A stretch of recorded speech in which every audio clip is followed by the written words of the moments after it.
We're not going to waste any time. I am Lady Rain, this is Reader's Nook, and we are on part 7 of, this is the third part. We are on chapter 4, and we are in part 7. There's different little parts to them, so we're going to start there, okay? 7. Real terror is the most physically debilitating of all emotions. It saps the endocrines, dumps muscle-tightening organic drugs into the bloodstream, races the heart, exhausts the mind. Jim Gardner staggered away from Bobbi Anderson's shed on rubber legs, his eyes bugging, his mouth hanging stupidly open. The tongue lolled in one corner like a dead thing, his bowels hot and full, his stomach cramped. It was hard to think beyond the crude, powerful images which stuttered on and off in his mind like barroom neon. These bodies hung up on hooks, like bugs impaled on pins by cruel, bored children.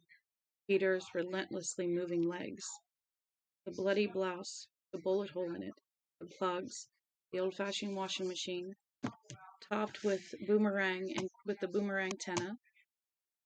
Forgot. I always want to make sure that everybody knows what we're reading. There we go.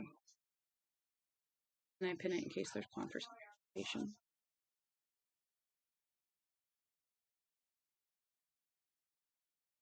The old-fashioned washing machine topped with the boomerang antenna.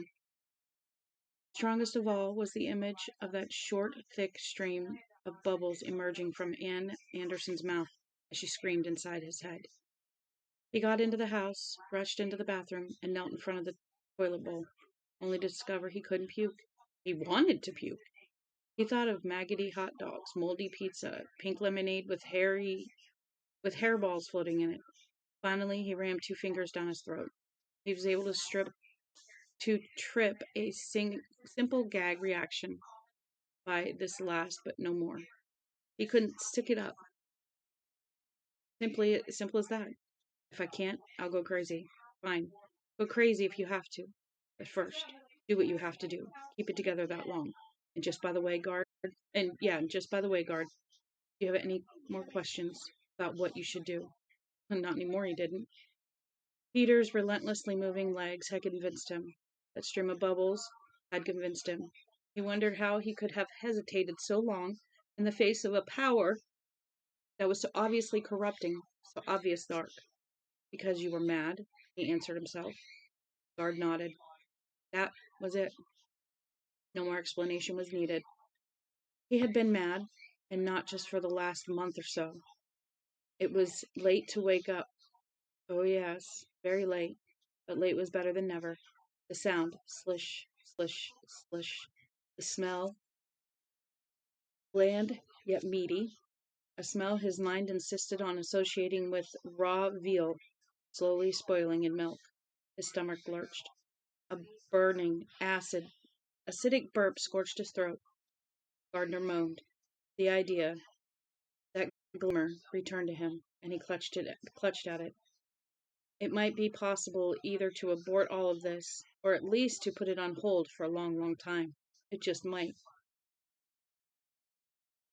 You gotta let the world go to hell in its own way, Guard. 2 minutes to midnight or not.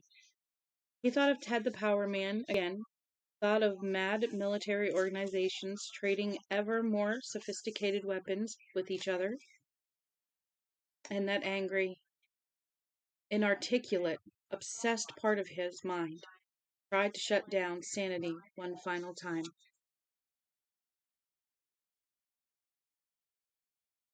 Shut up, Gardner told it. He went into the guest bedroom and pulled off his shirt. He looked out the window, and now he could see sparks of light coming out of the woods. Dark had come. They were returning. They could go into the shed and maybe have a little seance. A meeting of minds around the shower cabinets.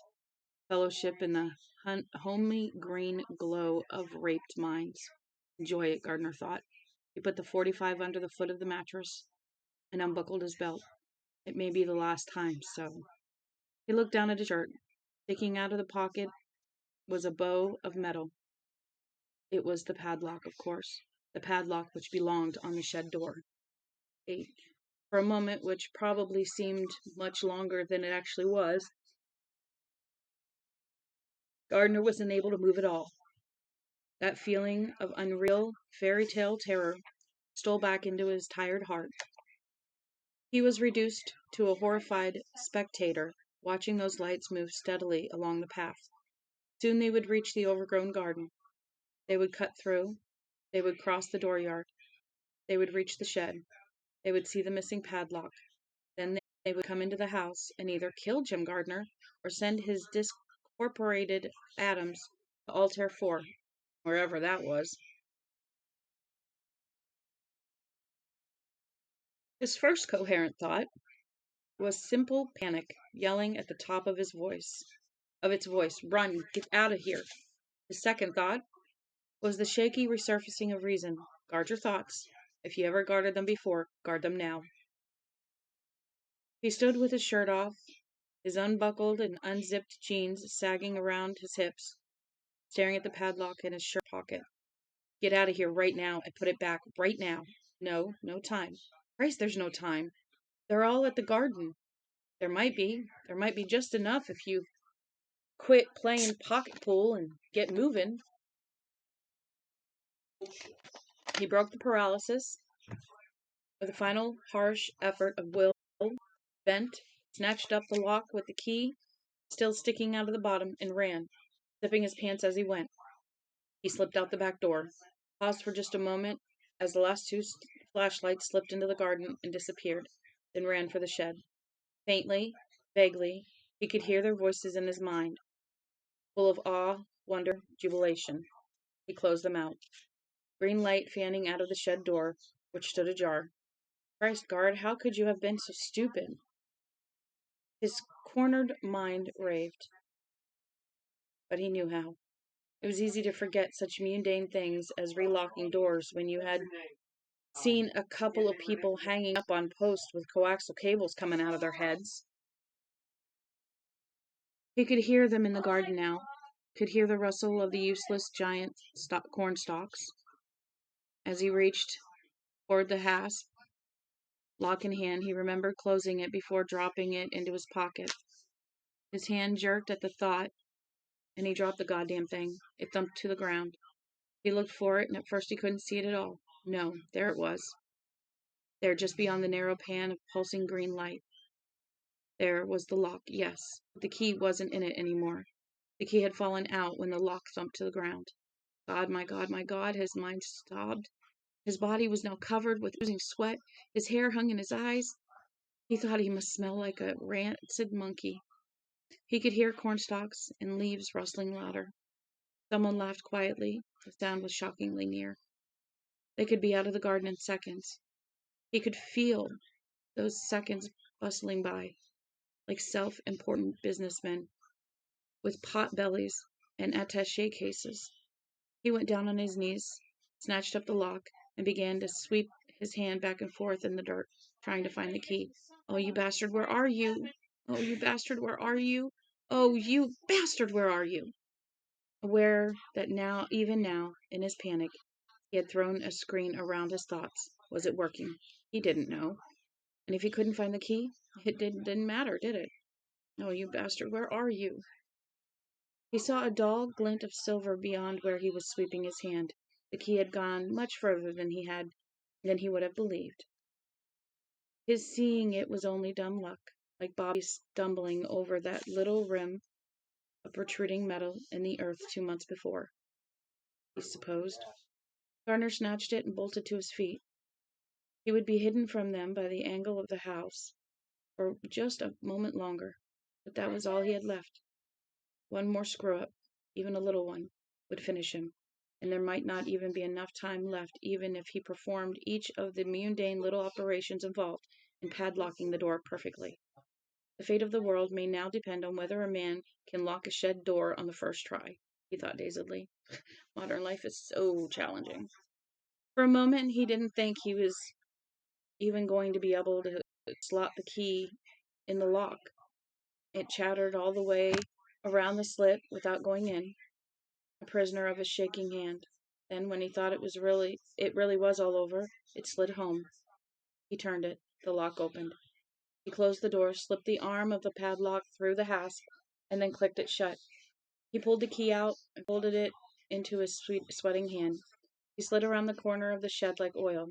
At the exact moment he did, the men and women who had gone down to the ship emerged into the dooryard, moving in single file. Gardner reached up and hung the key on the nail where he had found it. Itchy nose.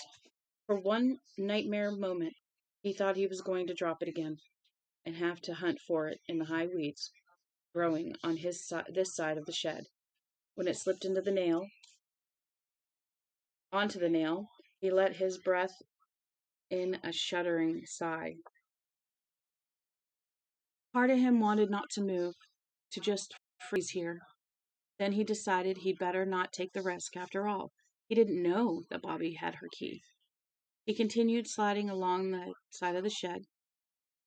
His left ankle struck the half of the old harrow that had been left to rust in the woods, and he had to clamp his teeth over a cry of pain. He stepped over it and slipped around another corner. Now he was behind the shed. That sudsing sound was maddening loud back here. I'm right behind the goddamn showers, he thought.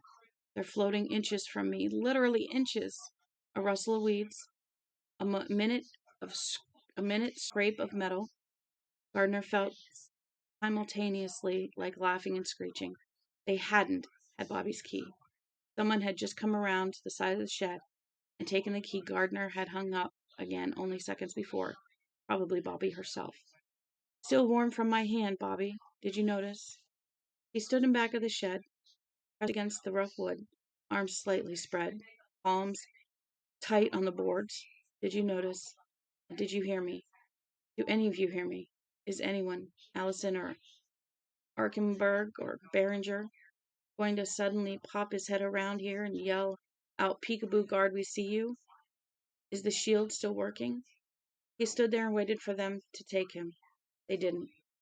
On an ordinary summer night, he probably would not have been able to hear the metallic rattle as the door was unlocked. It would have been masked by the loud reet, reet, reet of the crickets.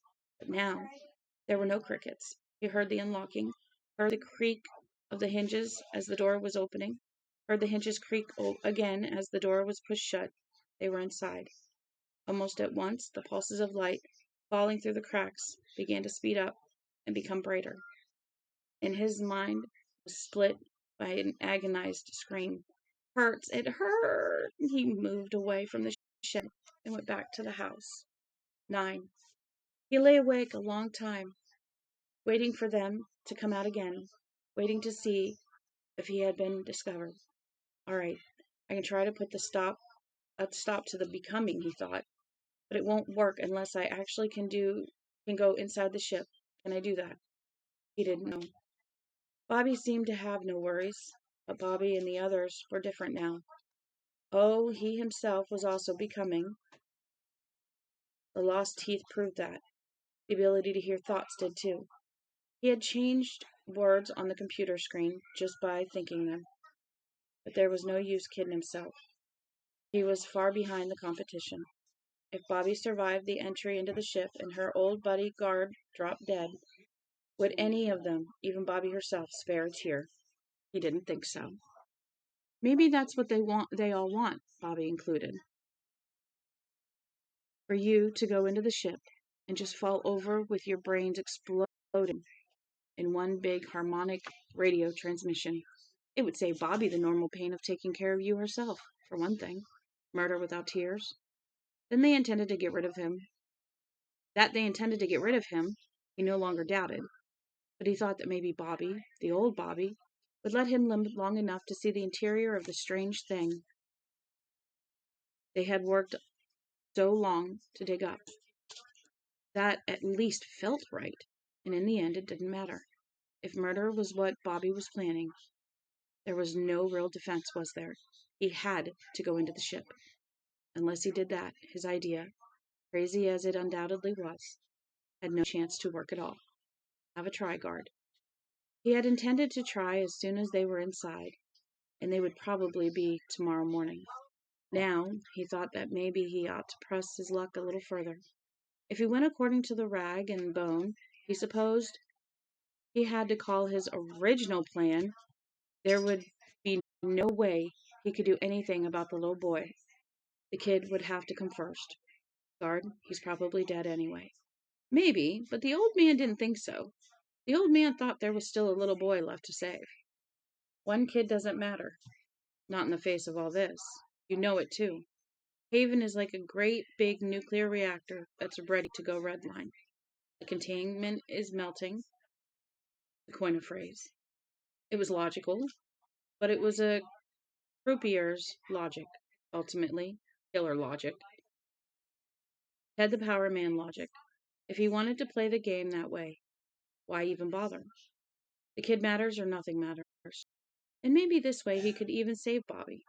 He didn't think so.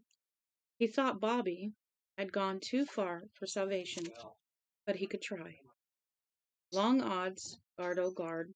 Sure, the clock's at a minute to midnight. We're down to counting seconds. Thinking that, he slipped into the blankness of sleep. That was followed by nightmares where he floated in a clear green bath, tethered by thick coaxial cables. He was trying to scream, but he couldn't, because the cables were coming out of his mouth.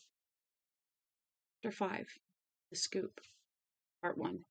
Entombed in the over-decorated confines of the Bounty Tavern, drinking buck-a-bottle Heinekens and laughed at by David Bright, who had sunk to vulgar depths of humor, who had even ended up comparing John Leandro to Superman's pal Jimmy Olsen.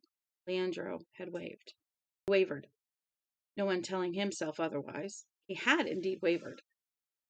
But men of vision had always had to endure barbs of ridicule, and not a few have been burned or crucified or had their height artificially extended to 5 or 6 inches in the inquisitorial rack of pain for their visions. Having David Bright ask him over beers in the Bounty if his secret wristwatch was in good working order was hardly the worst thing that could have befallen him. Sure, my son didn't write. Oh, yes, he did. Oh.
But men of vision have always had to endure barbs of ridicule, and not a few have been burned or crucified or had their height artificially extended by 5 or 6 inches on the inquisitorial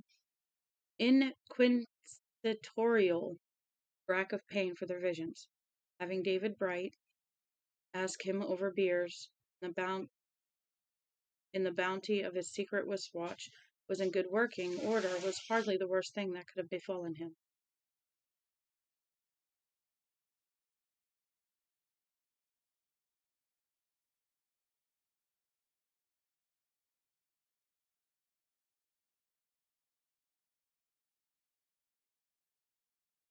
But oh shit, it hurt. John Lorandro determined that David Bright and anyone else to whom Bright had related Crazy John's ideas that something big was going on in Haven would end up laughing on the other side of his or her face, because something big was going on there. He felt it in every bone of his body. There were days, when the wind was blowing from the southeast, that he almost imagined he could smell it.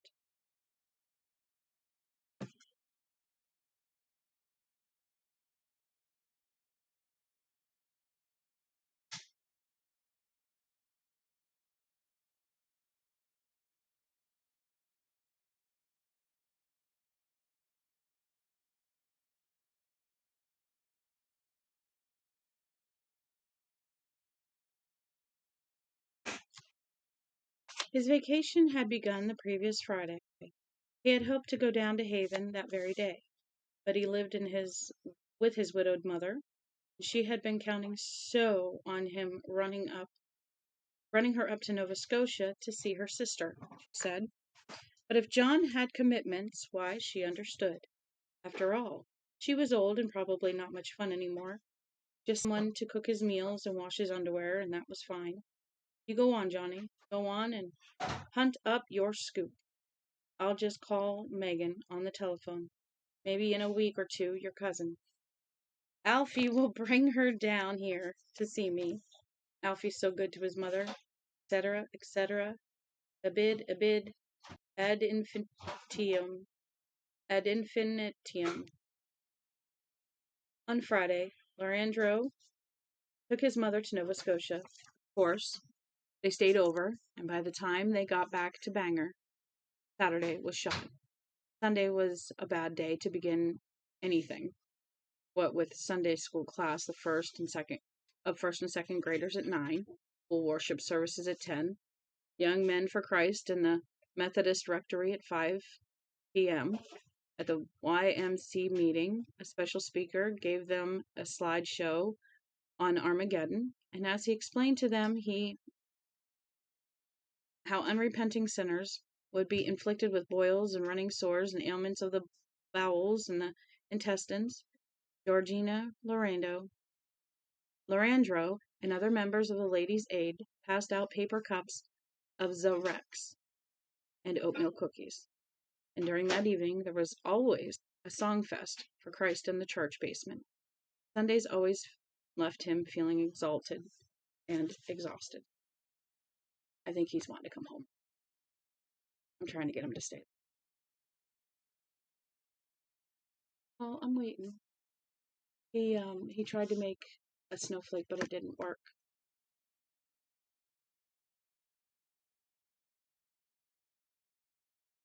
Okay. Okay. Yeah, we can do that. We can do that. You want to try my side or yours? Okay.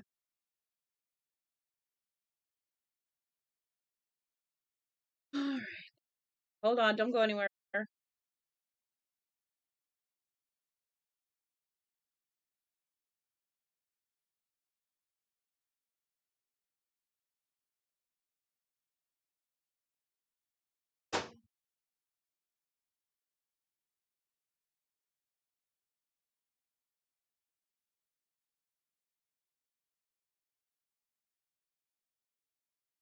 I'm asking him.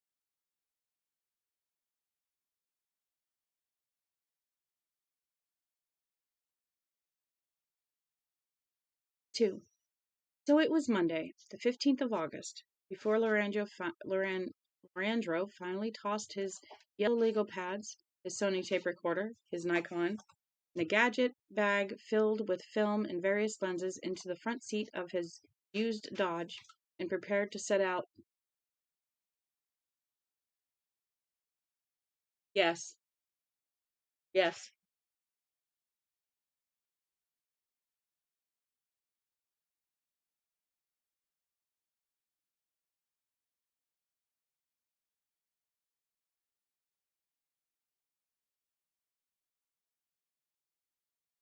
And that's fine. At least he went. Front seat of his used Dodge and prepared to set out for Haven, in what he hoped would be journalistic glory. Hi, how are you?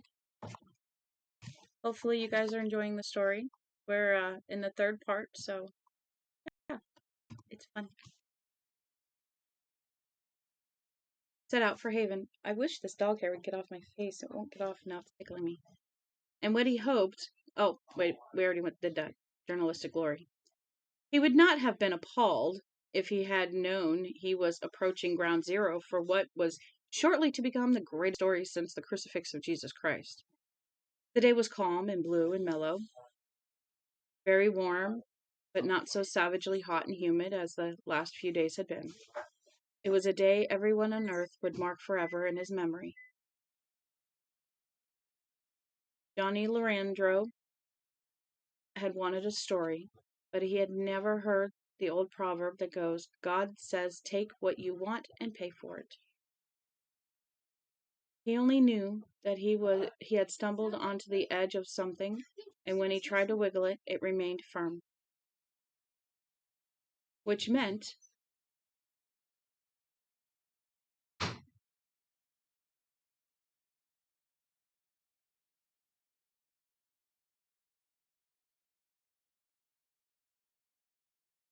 watch for the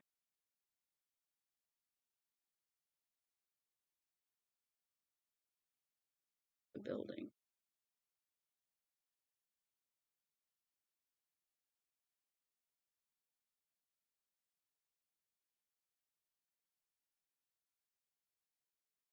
He only knew that he had stumbled onto the edge of something, and when he tried to wiggle it, it held firm, which meant it was maybe bigger than one might at first think.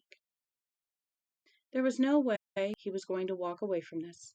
He intended to excavate.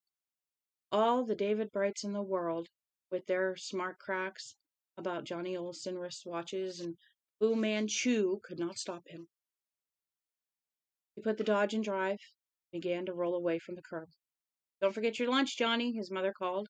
She came puffing down the walk with a brown paper sack in her hand. Large grease spots were already forming on the brown paper. Since grade school, Leandro's favorite sandwich had been bologna, slices of Bermuda onion, and Wesson oil. Ooh.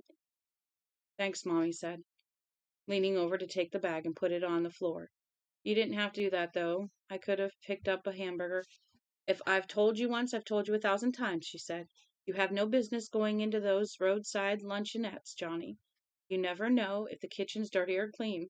Microbes, she said ominously, leaning forward. Ma, I gotta go. You can't see microbes at all, Mrs. Leandro went on. She was not to be turned from her subject until she had her say on it. Yes, Mom, Leandro said. Resigned. Okay, he should be waiting out front. I guess I don't have to go anywhere, so I get to read. Some of those places are just havens for microbes, she said. The cooks may not be clean, you know. They may not wash their hands after leaving the lavatory. They may have dirt or even excrement under their nails. This isn't anything I want to discuss, you understand, but sometimes a mother has to instruct her son. Food in places like that can make a person very, very sick. Mom! She uttered a long, suffering laugh and dabbed momentarily at the corner of one eye with her apron. Oh, I know your mother is silly. Just a silly old woman with lot of funny old ideas. She probably ought to just learn to shut up. Leandro recognized this for the manipulative trick it was. but it still always made him feel squirmy, guilty, about 8 years old. No, no, Mom, he said, I don't think that at all. I mean, you are a big newsman. I can just sit home and make your bed and wash your clothes and air out your bedroom if you get the farts from drinking too much beer. Larandro bent his head, said nothing, and waited to be released. But do this for me. Stay out of the roadside luncheonettes, Johnny, because you can get sick from microbes. I promise, Mom. Satisfied that she had extracted a promise from him, she was now willing to let him go. You'll be home for supper? Yes, Leandro said, not knowing any better. At 6, she persisted. Yes, yes. I know, I'm just being silly old. Bye, Mom, he said hastily, and pulled away from the curb. He looked in the rearview mirror and saw her standing at the end of the walk, waving. He waved back, then dropped his hand, hoping she would go back into the house, and knowing better. When he made a right turn 2 blocks down, and his mother was finally gone, Lorenzo felt a faint but unmistakably lightening of his heart. Rightly or wrongly, he always felt this way when his mother finally dropped out of sight. 3.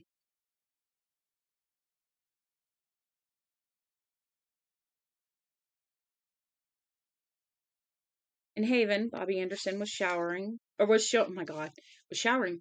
Was showing Jim Gardner some modified breathing apparatus. Ev Hillman would have recognized it. The respirators looked very similar to the ones he had picked up for the cop, Butch Dugan.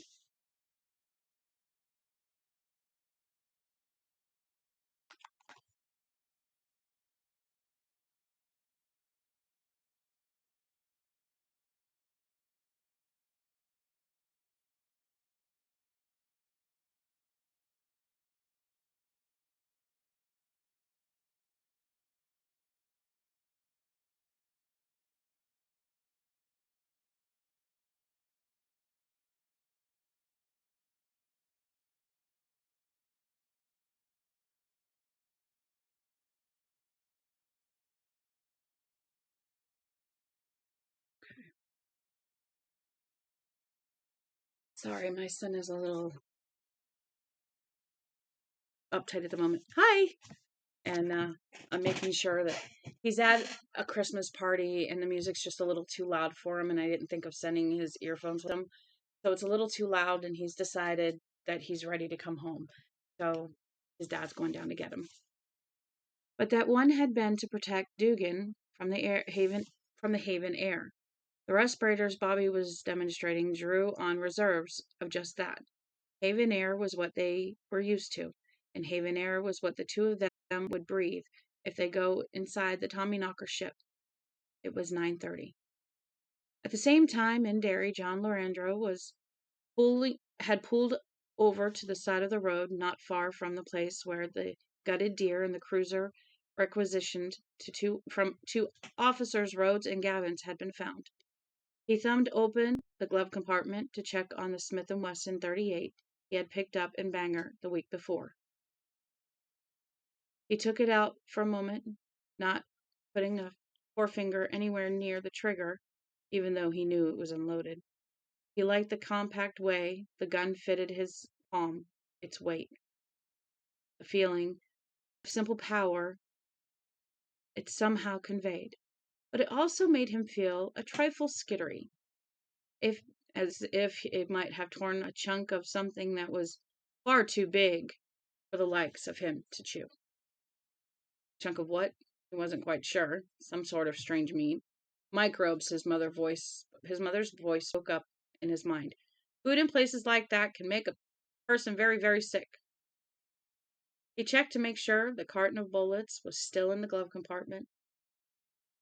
Then put the gun back. He guessed that transporting a handgun in the glove compartment of a motor vehicle was probably against the law. He thought again of his mother, this time without even realizing he was doing so. He could imagine a cop pulling him over for something routine, asking to see his registration and getting a glimpse of the .38 when Lorenzo opened the glove compartment. That was the way the murderers always got caught on Alfred Hitchcock Presents, which he and his mother watched every Saturday night on the cable station that showed it. It would also be a scoop of a different sort. Bangor Daily News reporter Arrested on illegal weapons charge. Well then, take your registration out of the glove box and put it in your wallet if you're so worried. But he didn't do that. The idea made perfect sense, but it also seemed like buying trouble. And that voice of reason sounded altogether too much like the voice of his mother warning him that microbes or warning him about microbes or instructing him, as she had when he was a boy, on the horrors which might result if he forgot to pull paper all over the ring of the public toilet before sitting on it. Lorenzo drove on instead, aware that his heart was beating a little too fast and that he felt just a little sweatier than the heat of the day could explain. Something big. Some days I can almost smell it. Yes, something was out there, all right. The death of the McCausland woman, a furnace explosion in July. Really? The disappearance of the investigating troopers, the suicide of the cop who had supposedly been in love with her, and before any of those things, there had been the disappearance of the little boy. David Bright had said David Brown's grandfather had been spouting a lot of crazy nonsense about telepathy and magic tricks that really worked. I only wish you'd come to me instead of Bright, Mr. Hillman, Lorenzo thought. Or perhaps the 50th time. No, yeah, 50th. Except now Hillman had disappeared. Hadn't been back to his rooming house in over 2 weeks. Hadn't been back to Derry Home Hospital to visit his grandson, although the nurses had had to boot him out nights before. The official state police line was that Ev Hillman hadn't disappeared, but that was catch-22 because a legal adult couldn't disappear in the eyes of the law until another legal adult so reported the person, filling out the proper forms and consequence. So all was Jake in the eyes of the law. All was far from Jake in the eyes of John Lorenzo. Hillman's landlady told him that the old man had stiffed her for $60. As far as Lorenzo had been able to find out, it was the first unpaid bill the old guy had left in his life. Something big. Strange meat. Give me a second. I'm going to trade out my drink.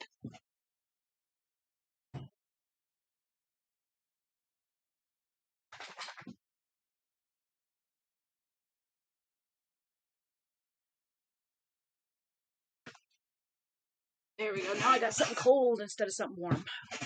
I like my Mountain Dew. Here we go. Yes, something was out there, all right.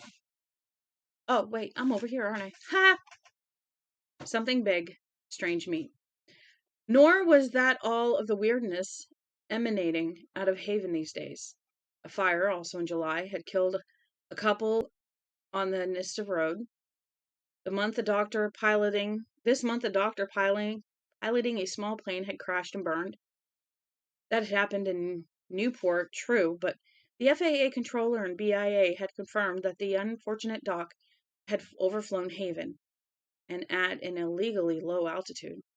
Phone service in Haven had begun to get oddly glitchy. Sometimes people could get through, sometimes they couldn't. He had sent to the Augusta Bureau of Taxation for a list of Haven voters, paying the required fee of $6 to get 9 computer sheets, and had managed to trace relatives of nearly 60 of the Havenites, relatives living in Bangor, Derry, and surrounding areas. In his spare time, he couldn't find one, not one, who had seen his or her Haven relations since July 10th or so, over a month before. Not one. Of course, a lot of those who interviewed didn't find this strange at all. Some of them weren't on good terms with their Haven relations and couldn't care less if they didn't hear from them or see them in the next 6 months or 6 years. Others seemed first surprised, then thoughtful when Lorenzo pointed out the length of time they were talking about. Of course, summer was an active season for most people. Time passed with the light easiness that winter knew nothing about. And of course, they had spoken to Aunt Mary or Brother Bill a time or two on the phone. Sometimes you couldn't get through, but mostly you could. There were other suspicious similarities in the testimony of the people Lorandro interviewed. Similarities that had made his nose flare with the smell of something decidedly off.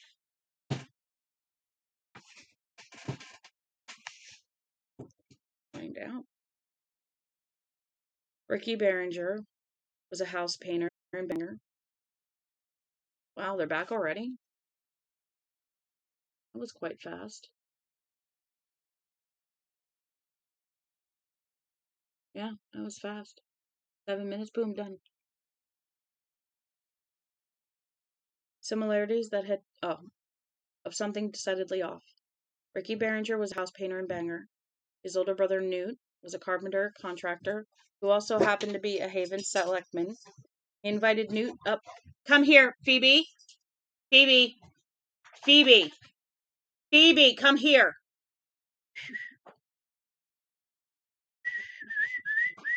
Phoebe. Phoebe. Ugh, she's going to get pushed back. We invited Newt up for dinner near the end of July, Ricky said, but he said he had the flu.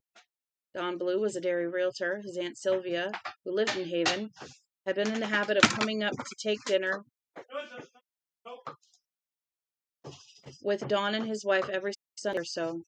The last 3 Sundays, she had begged off. Phoebe, Phoebe, come here. You're making a mess. Come here. You're making a mess. Come here. Back. Sit. Good girl. Had been in, the last 3 Sundays she begged off. Oh, she's already locked in. Okay. Once with the flu seems to be going around in Haven, Lorandro thought. Nowhere else, you understand, just in Haven. And the other times, because it was so hot, she just didn't feel like traveling. After further questioning, Blue realized it had been more like 5 Sundays since his aunt had favored them, and maybe as many as 6. Bill Spruce kept a herd of dairy cows in Cleves Mills. His brother Frank kept a herd in Haven. They usually got together every week or two, merging 2 extremely large families for a few hours. The clan Spruce would eat tons of barbecue, drink gallons of beer, and Pepsi Cola. No. Turn around. I'm gonna clean that. Drink gallons of beer and Pepsi Cola, and Frank and Bill would sit either at the picnic table in Frank's backyard or on the front porch of Bill's house and compare notes about what they simply called the business. Bill admitted it had been a month or more since he'd seen Frank. There had been some problems first with his feed supplier, Frank had told him, then with the milk inspectors. Bill, meanwhile, had had a few problems of his own.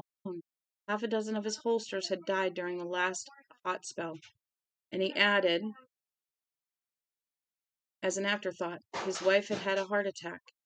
He and his brother just hadn't had time to visit much this summer. But the man had still expressed unfeigned surprise when Lorandro dragged out his wallet calendar, and the 2 of them figured out just how long it had been. The 2 brothers hadn't gotten together since June 30th. Spruce whistled and tilted his cap back on his head. Gory! That is a long time, he had said. Guess I'll have to take a ride down to Haven and see Frank, now that my Evelyn's on the mend. Hands are shiny. It's really weird. I don't know if anybody else notices, but as you get older, your hands get shiny. They're shiny.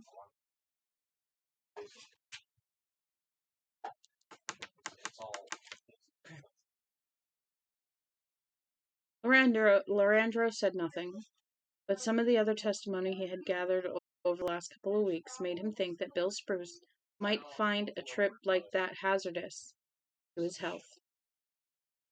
Felt like I was dying, Alvin Rutledge told Lorandro. Rutledge was a long-haul trucker, currently unemployed, who lived in Bangor.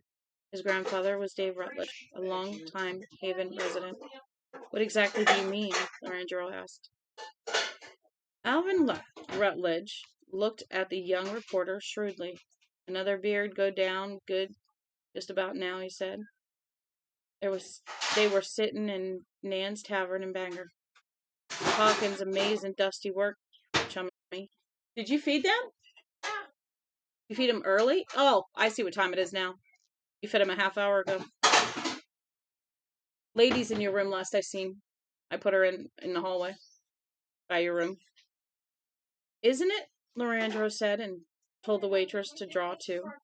Rutledge took a deep swallow when it came, wiped foam from his upper lip with the heel of his hand, and said, "Heart beating too fast, headache. Felt like I was going to puke my guts out. I did puke, as a matter of fact. Just for I turned around, rolled down the window, and just let her fly into the slipstream, I did." "Wow," Loranger said. Since some remark seemed called for, the image of Rutledge letting her fly into the slipstream flapped in his mind. He dismissed it. At least he tried. "And look at here." He rolled back his upper lip, revealing the remainings of his teeth. Ooh, see a hole in front?" Rutledge asked. "You see a hole in front?" "Yeah." Lorenzo saw a good many holes in front, and thought it might not be politic to say so. He simply agreed. Rutledge nodded and let his lip fall back into place. It was something of a relief. "Teeth never had been much good," Rutledge said indifferently. When I get working again and can afford me a good set of dentures, I'm going to have 'em all jerked. Fuck 'em. Point is, I had my 2 front teeth there on top before I headed up to Haven week before last to check on Gramp. Hell, it wasn't even loose. They fell out when you started to get close to Haven." "Didn't fall out," Rutledge finished his beer. "I puked 'em out." "Oh," Loranger had replied faintly. "You know, another brood go down good. Talkin's thirsty work, I know," Loranger said, signaling the waitress. He was over his limit, and he found he could use another one himself. 4. Alvin Rutledge wasn't the only person who had tried to visit a friend or relative in Haven during July, nor the only one who became ill and turned back. Using the voting lists and area phone books as a starting point, Loranger turned up 3 people who told similar stories similar to Rutledge's. He uncovered a 4th incident through pure coincidence, or almost pure. His mother knew he was following up with some aspect of his big story, and happened to mention that her friend Eileen Pulsifer, a friend who lived down in Haven. Eileen was 15 years older than Loranger's mother, which put her close to 70. Over tea and cloying sweet ginger snaps, she told Loranger a story similar to those he had already heard. Mrs. Pulsifer's friend was Mary Jacqueline, whose grandson was Tommy Jacqueline. They had visited back and forth for more than 40 years, and often played in local bridge tournaments. This summer, she hadn't seen Mary at all, not even once. She'd spoken to her on the phone, and she seemed fine. Her excuses always seemed believable, but all the same, something about them. Had a headache, too much baking to do. The family had decided on the spur of the moment to go down to Kennebec and visit the Trolley Museum. Wasn't quite right. They were fine by the one by one, but they seemed odd by the bunch. If you see what I mean, she offers the cookies. More snaps? Thank you, Loranger said. Oh, go ahead. I know you boys. Your mother taught you to be polite, but no boy ever born, bless you, could turn down a ginger snap. Now, you just go on and take what you hanker for. Smiling dutifully, Loranger took another ginger snap. Settling back and holding her hands on her tight round belly, Mrs. Pulsifer went on. I began to think something might be wrong. I still think that maybe something's wrong, tell the truth. Truth to tell. First thing to cross my mind was that maybe Mary didn't want to be my friend anymore. that maybe I did or said something to offend her. But no, says I to myself, if I had done something, I guess she'd tell me. After 40 years of friendship, I guess she would. Besides, she didn't really sound cool to me, but she did sound different. Eileen paused for nodded decisively. And that got me thinking that maybe she was sick, that maybe, God save her doctor had found cancer or something inside her, and she didn't want any of her old friends to know. So I called up Vera and asked, we're going to go to Haven, Vera, and see Mary. We're going to tell her we're coming. We ain't going to tell her we're coming. And that way she can't call us off. You get ready, Vera, I says, because I'm coming to your house at 10 o'clock. And if you ain't ready, I'm going to go without you. Vera Anderson in Derry. Just about my best friend in the whole world, John, except for Mary and her mother. And your mother was down in Monmouth visiting her sister that week. Lorinda remembered it well. A week of such peace and quiet was a week to be treasured. So the two of you headed to town? Headed down. And you got sick. Sick? I thought I was dying. My heart. She clapped a hand dramatically over her one breast. It was beating so fast. My head started to ache. I got a nosebleed and Vera got scared. She says, turn around, Eileen, right now. You got to get to the hospital right away. Well, I turned around somehow. I don't hardly remember how. The world was spinning so, and by then my mouth was bleeding and two of my teeth fell out. Right out of my head. You ever heard of the beat of it? No, he lied, thinking of Alvin Rutledge. Where did it happen? Why, I told you we were going to see Mary Jacqueline. Yes, but were you actually in Haven when you got sick, or which way did you come in? Oh, I see. No, we weren't. We were on Old Derry Road in Troy. Close to Haven, then? About a mile from town line. I'd been feeling sick for a little while, whoopsie, But I didn't want to say so to Vera. I kept hoping that I would feel better. Vera Anderson hadn't gotten sick, but this troubled Leandro. It didn't fit. Vera hadn't gotten a bloody nose or lost any teeth. No, she didn't get sick at all, Mrs. Pulsifer said, except with terror. I guess she was sick with that, for me, and for herself too, I imagine. Excuse me. How do you mean? Well, the road's awfully empty. She thought I was going to pass out. I almost did. It might have been 15-20 minutes before someone came along. She couldn't have driven you? Oh, God bless you, John. Vera's had muscular dystrophy for years.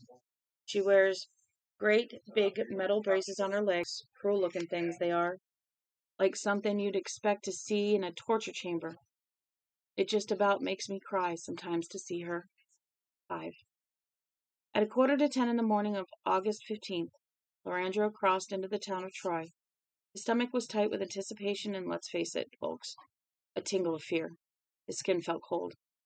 I may get sick, and if I do, I'm going to leave about 90 feet of rubber reversing out of the area. Got that? I got it, boss, he answered himself. I got it. You may lose some teeth, too, he cautioned himself. The loss of front teeth seemed a small price to pay for a story that might win him a Pulitzer Prize.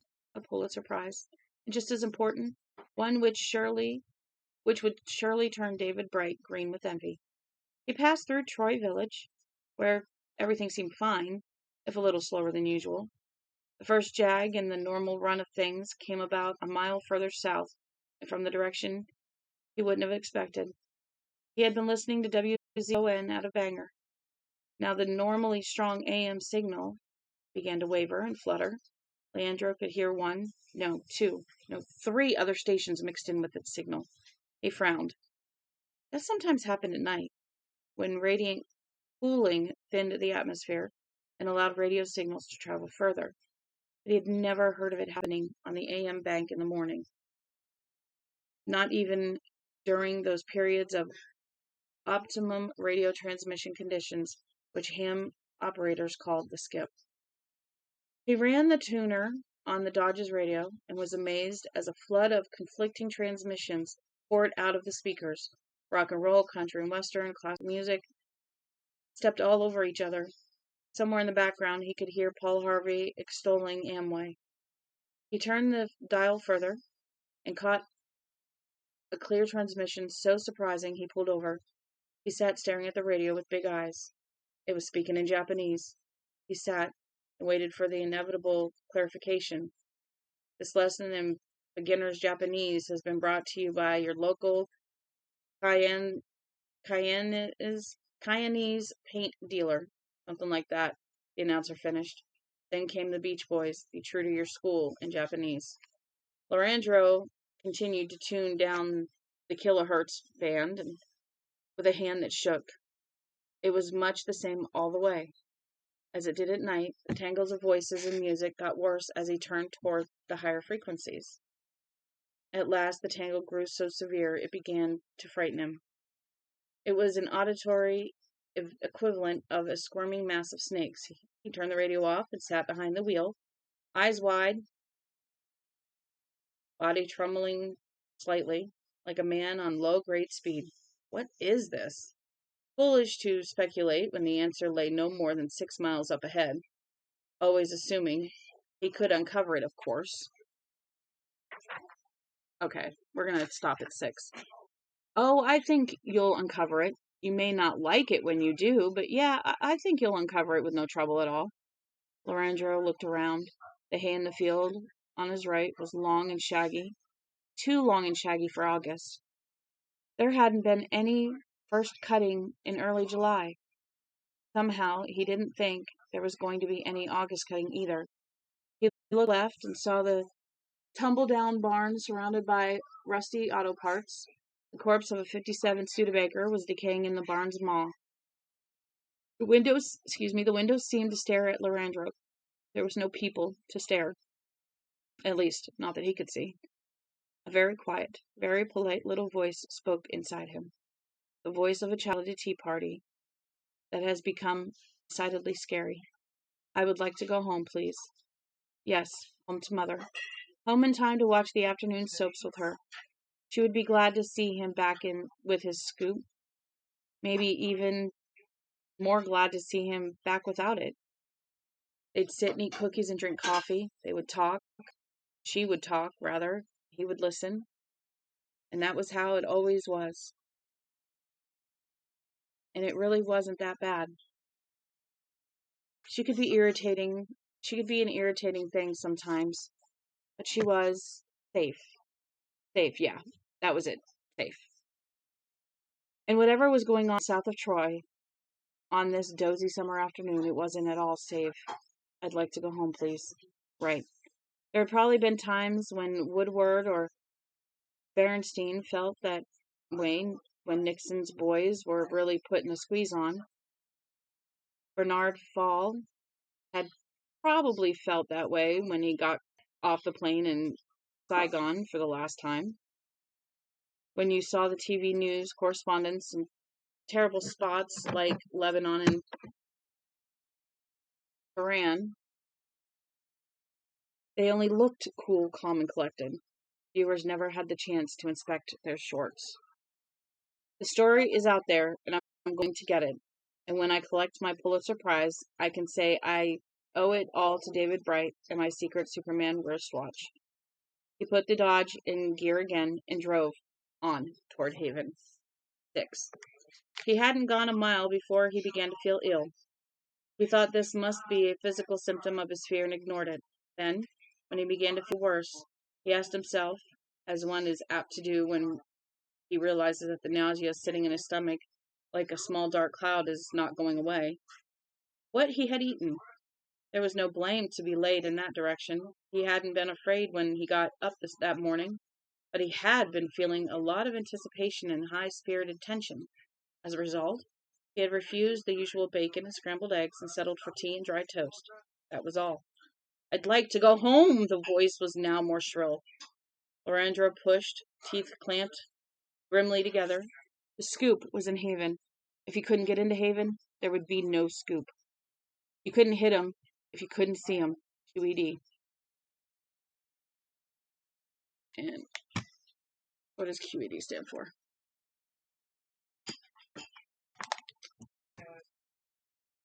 Latin abbreviation for quod erat demonstrandum, which has to be demonstrated. Oh, yeah, which has to be demonstrated. There you go. Less than a mile from the town line, the day was eerily, utterly dead. A series of beeping, booping, and buzzing noises began to come from the back seat, startling him so badly that he cried out and pulled over to the side of the road again. He looked him back and at first was unable to credit what he was seeing. It had to be, he thought, a hallucination brought on by his increasing nausea. When he and his mother had been in Halifax this past weekend, he had taken his nephew Tony out for a Dairy Queen. Tony, whom Loranger privately thought was an ill-mannered little snot, had sat in the back playing with a plastic toy that looked a bit like a handset of a princess phone. This toy was called Merlin, and it ran on a computer chip. He played 4 or 5 simple games, which called for simple feats of memory or the ability to identify a simple mathematical series. Loranger remembered it had also played tic-tac-toe. Anyway, Tony must have forgotten it, and now it was going crazy in the back seat, its red lights flashing on and off in random patterns. But were they? Or just a little too fast for him to catch? Making its simple series of sounds again and again and again. It was running by itself. No, I hit a pothole or something, that's it. Jogged its switch. Got it going. But he could see the small black switch on the side. It was pushed off. Merlin went on booping and beeping and buzzing. It reminded him of a Vegas slot machine playing off a big jackpot.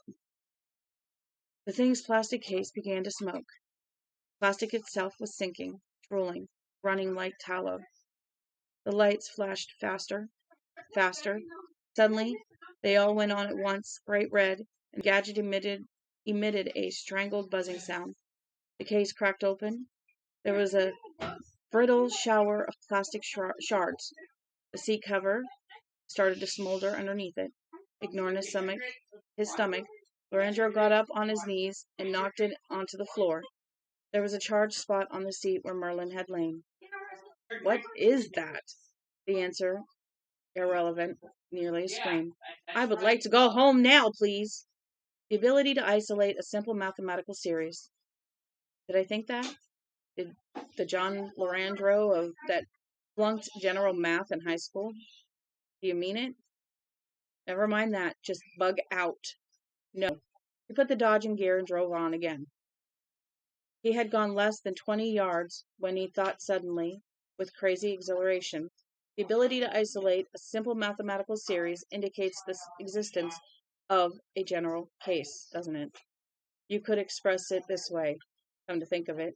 AX bracket 2 bracket plus BXY equals CY bracket 2 bracket plus DX plus EY plus F minus O.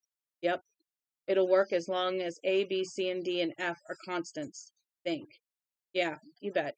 But you couldn't let A, B, or C be 0. That'd fuck it for sure. Let F take care of itself. Ha. No joke. This, I'm hoping that you can see.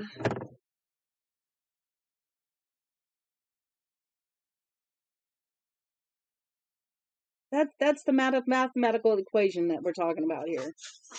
Yeah, it's really weird. I could never have figured it out. So, just letting you know. Loranger felt like puking, but he still uttered a shrill, triumphant laugh.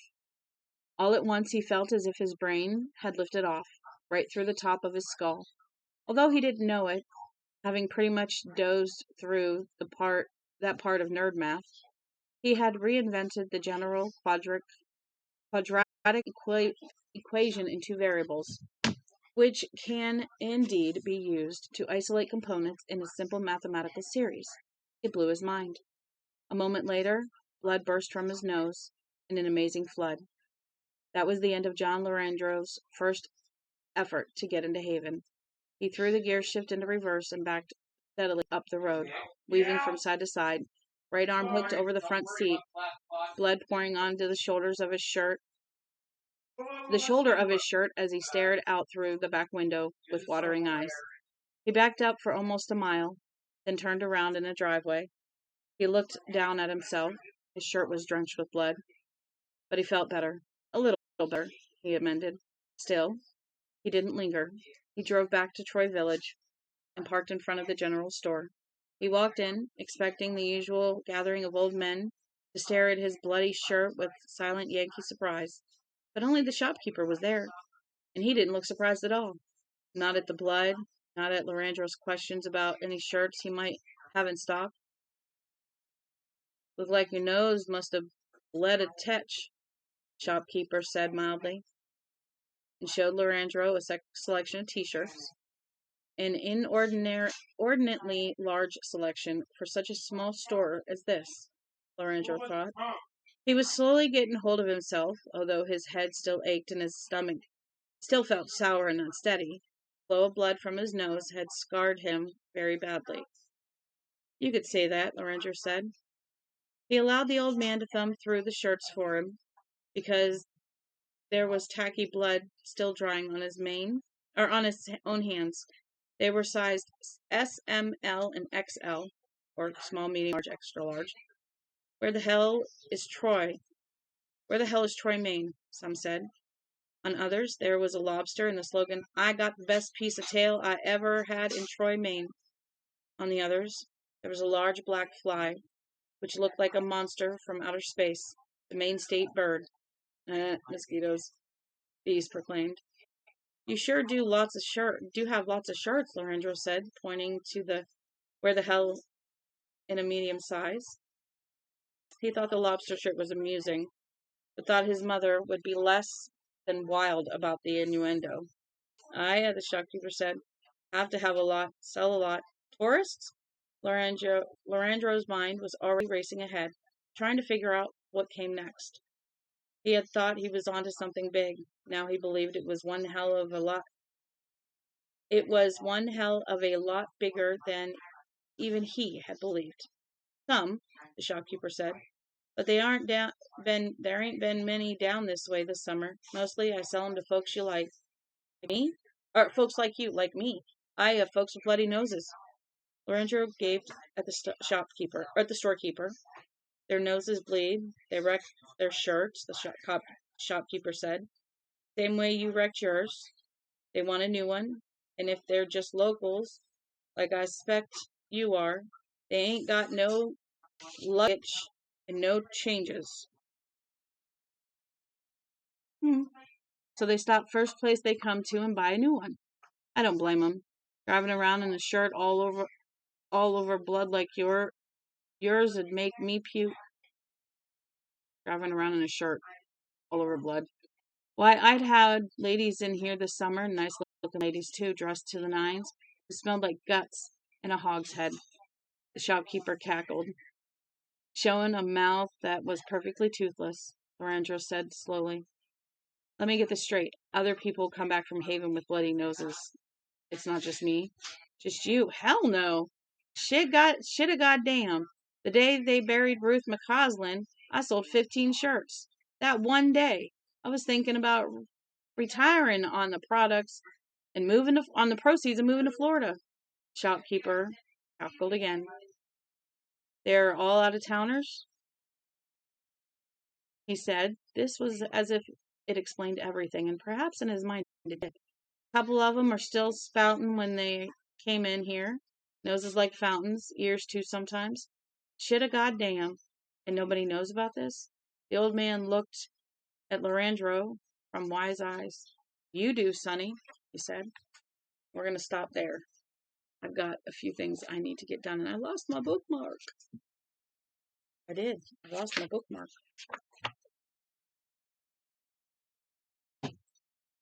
But yeah, we're going to stop there. This is chapter. It's under my phone. We're going on to chapter 6. And tomorrow morning, they go inside the ship. Yeah, it's going to be nice. So we should get 6 done, and I'm not sure if we'll get in. We might get into 7. It depends. So we are almost done with this. I'm telling you guys, we're doing really, really good. The dog ate my pencil. Now I have to grab a pen that hopefully she didn't eat. Because I don't even know what she did, but she ate it. You ate my pencil, you booger. She's a booger. That's what I called her. Called her a booger. Alright, so today we got through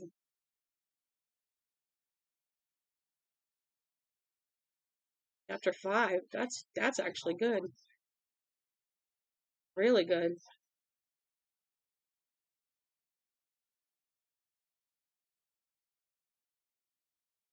So tomorrow we'll see how far we can get, yeah? It'll be nice. So yeah, I think it'll be great. Anyway, I'm gonna let you guys go. I gotta go look for a present for our niece that is hidden somewhere in our house and has disappeared. It literally grew legs and walked. So I will see you guys tomorrow morning. Should be between 11 and 11:30. Like I said, I've been sick, so if I'm not here in the morning, it means I ended up sleeping in because I couldn't sleep. And I was up on like coughing or something, but I should be here. Okay. Actually, I take that back. I gotta go to the store. I will probably go in the morning. Yeah, I should be here. I'll probably go early morning to the store. So I will talk to you guys soon. I love y'all. Don't forget to subscribe. And we are almost done with Tommyknockers. So if you guys have any ideas of what you want me to read next, let me know. I'll see if I have it. Okay. Yeah. Somebody mentioned it. Another person's Pet Cemetery. There's, all kinds of things. And I've got a few of them that have those little short stories. So we can do some of those too. All right. I will talk to you guys later. Love y'all. Bye.